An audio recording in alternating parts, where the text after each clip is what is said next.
Уважаемые якутяне, вот мы сейчас находимся в деревне Гулиги, около памятника города Якутянина Защитного района, который был поставлен в 50-х годах прошлого века. Когда наши якутские исследователи, руководители также поставили вопрос и инициировали, чтобы в Новгородской области почтили память наших земляков и сделали такой памятный знак.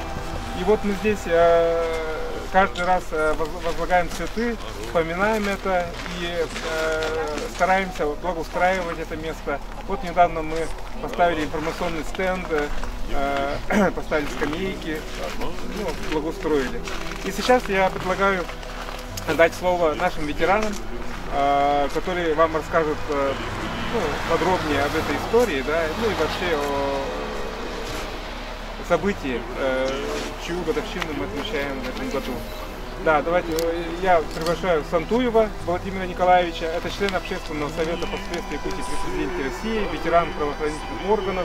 Он проводит очень большую работу именно по увековечиванию памяти воинов-якутян. Он делает списки, и как раз благодаря ему мы узнаем сейчас очень многое. И также даю слово Попову Владимиру Степановичу. Это ветеран Госслужбы Якутии, наш лектор и также исследователь.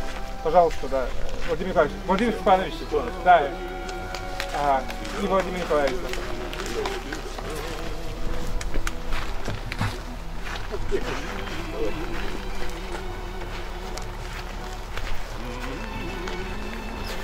Дорогие друзья, земляки и якутяне,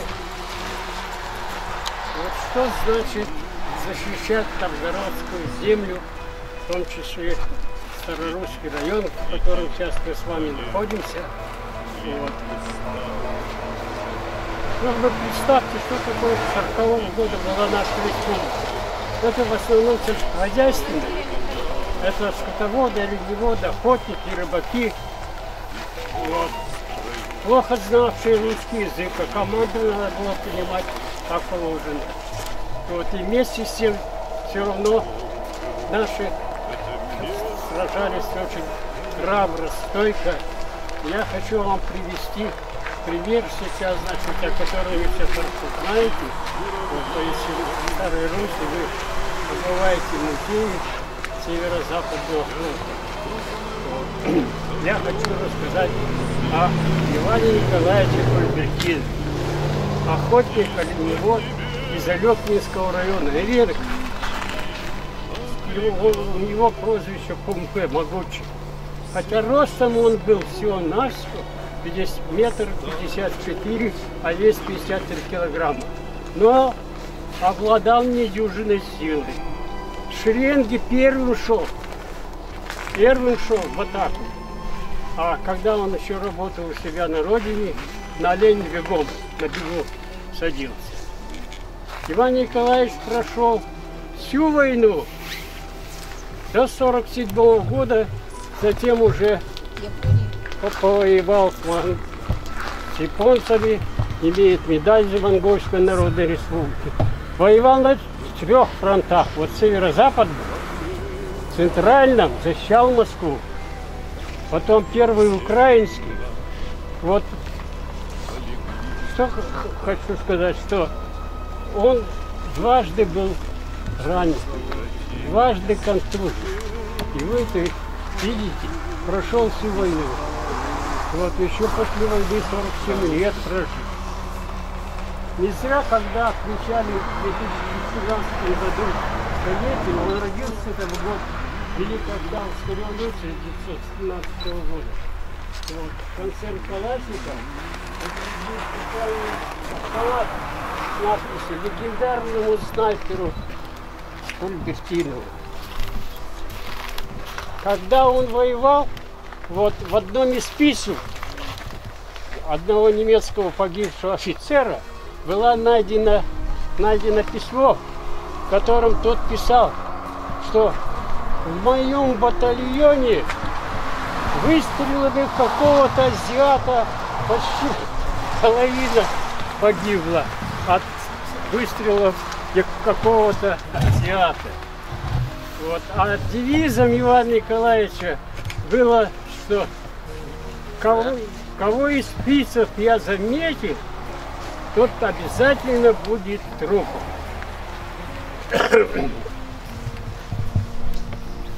Иван Николаевич действительно самый настоящий герой, но, к сожалению, вот он звания такого не получил.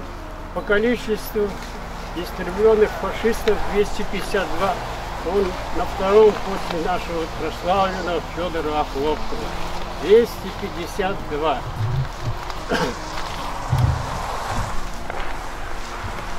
Сейчас вот, когда вы побываете в музее, я прошу особенно наших детишек внимательно слушать. Экскурсоводы очень интересно расскажут.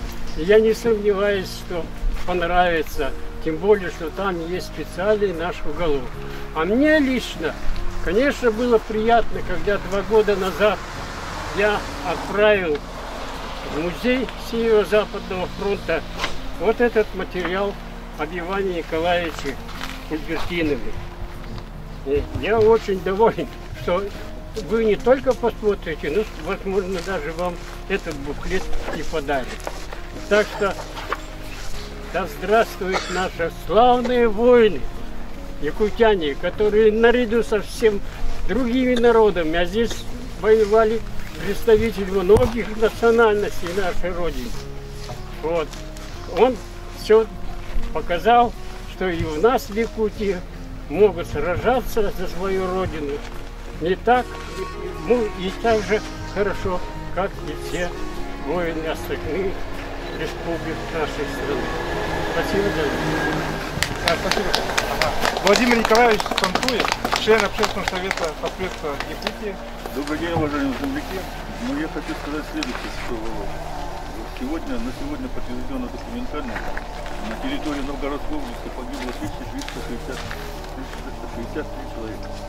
Это по количеству чуть меньше, чем погибло якутян во время освобождения Украины, там 1800. Это такая большая цифра. Вопрос, значит, какой? Сейчас Калашников, это работник Национального архива, в этом году уже сейчас отправил рукопись в издательство об участии воинов якутян на новгородской земле. Там в том числе будут все фамилии этих людей указаны. И отдельно главой проходит участие наших воинов в составе 19-й лыжной бригады. Это вот в Успехе, куда мы поедем, там они в основном погибли при переходе. Сейчас вопрос решается о том, что в принципе наша республика одна из первых, которая начала где-то там, где погибли наши якутяне, ставить мемориальный комплекс. Это в Оржеве, Филькино, где там 1200 с лишним человек фамилии. Установили, в прошлом году установили мемориал в Туле. Теперь у нас на очереди, в принципе, вот мы уже разговариваем, чтобы вот здесь, вот, в этом месте, установить памятные плиты с этими фамилиями, 1200 человек.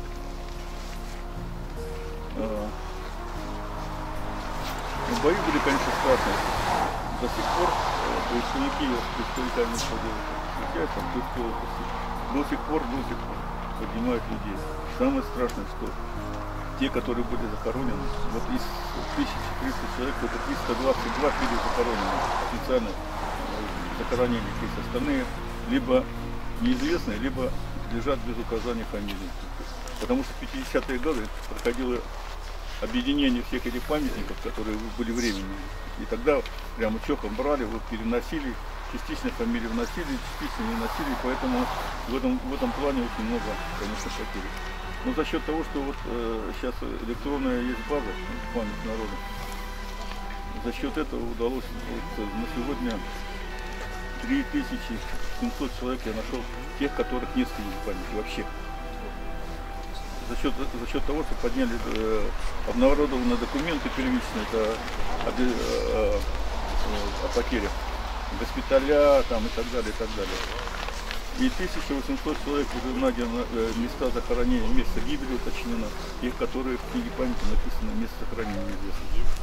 Но работа продолжается, потому что это достаточно много. Вот есть, вот, допустим, надо вот просмотреть 22 тысячи записей якутян. Я 17 тысяч посмотрел, еще 5 тысяч Только за этот месяц, за февраль, я 100 человек нашел, которых нет. Поэтому работа продолжается. Будем надеяться, что, к сожалению, какая проблема есть. Дело в том, что некоторые записаны личность какого-то военкомата, но не указано место его рождения.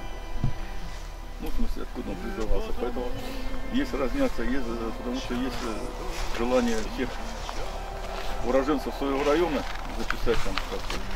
Такие просьбы бывают, но дело в том, что нельзя всех установить там, где написано, да, или, допустим, родственники живут там, допустим, в том районе, еще где-то, тогда можно считать. А потому что еще много в Якутии было приезжих, особенно Алданский район, Малахинский район, которые призывались в Якутии, а неизвестно, вернулись они назад или нет, потому что сообщались по месту, о гибели и так далее, сообщались родственникам, которые были вписаны в личные дела. Они в военкоматах, которые они призывали. Поэтому у нас там где-то 4-5 тысяч людей, которые плавают непонятно. Если взять сколько призвано, сколько вернуть.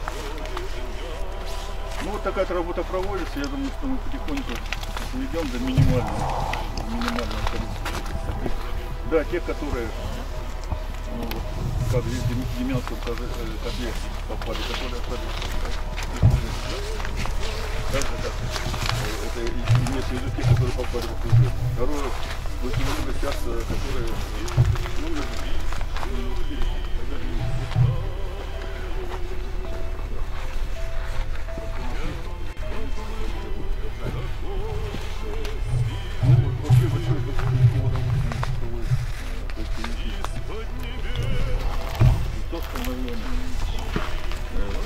в Оржеве у нас сейчас, вы, наверное, уже знаете, что есть там лагерь поисковиков имени Федора Матвеевича Хлопцева. Вот уже нынче будет 4-й сезон, как приезжают студенты Дальневосточного округа. И они принимают участие там в течение 20 дней. Первую там неделю учатся, вторую неделю они там ходят, поднимают, вместе с поисковиками обучаются. Есть, да, попадаются некоторые, но наших нет, но они поднимают бойцов. Бойцов поднимает уже отряд броня с Мордовии, Холм-Березовский. Мы поставили в 2020 году поставили памятник на месте гибели 120 якутян, которые составляют 26-й стрелковой дивизии. Она была формировалась в Мордовии, потом наши были. Вот во время операции МАС он там погибли. Хотя это цифры не совсем, я думаю, не совсем корректно, потому что трудно определить тех, кто прибыл. Только из 3 полков в одном полку нормально было видно, что там прибыло 100 якутян. А в других там да, где-то там типа фамилия, чисто якутские фамилии, там понятно, что у нас. А там такие, как Ивановский, там были Казани, место откуда он призывался, очень трудно ответить. И там мы поставили мемориал, там у нас что-то. 50 тысяч человек, это Алёкинский район, 30 тысяч Хинкавский, Шатинский есть, и вот это первый памятник, который мы установили на месте гибели. Там ничего нет, они там просто частично, кто-то перезахоронил одно, там написано, кого-то вообще не нашли, но то, что они там документально, они там были, и там они остались, то это точно совершенно. Поэтому и там мы поставили на 120 человек памятник. Мемориал. Ну, вот такая работа ведется. Ну, в принципе, систематизирована у нас сейчас по Псковской области, по Смоленской области, по Калужской области, Якутяне, там тоже по 1000 человек есть. Ну, со временем так и есть намётки, что мы когда-то там установим какие-то мемориалы. Почему с фамилиями? Потому что очень часто обращаются, хотят тут приехать родственники иногда. Бывает, допустим, года назад один живой человек решил найти родственника. Там написано Старая Русь. Но это не город. Здесь есть деревня, тоже Старая Русь называется. И вот когда обратился, как стал браться, там доехать, я обратился к поисковикам, те, которые занимаются в этом районе. И тогда мы выяснили, что это речь идет о Старой Руси деревне.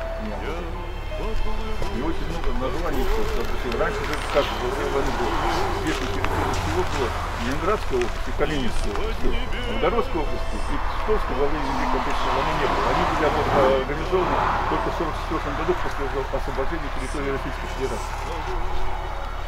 А в документах там пишут Ленинградская область, хотя он есть, там Калининская область, хотя они там Коев. Поэтому вот сейчас вот мы провели такую работу, разделили все по нынешнему административному делению, чтобы понять, где погибли те, кто воевали в Никоровской области, те, кто Тверской. Потому что Калининская, раз она стала Тверская, это ну вот такая работа проводится. Я надеюсь, что она будет продолжаться. Каждый год не только сейчас вот 3 марта вот освобождение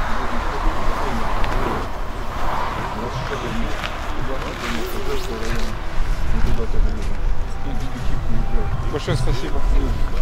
Да, прошу возложить цветы к памятнику, потом сделаем общее фотографирование.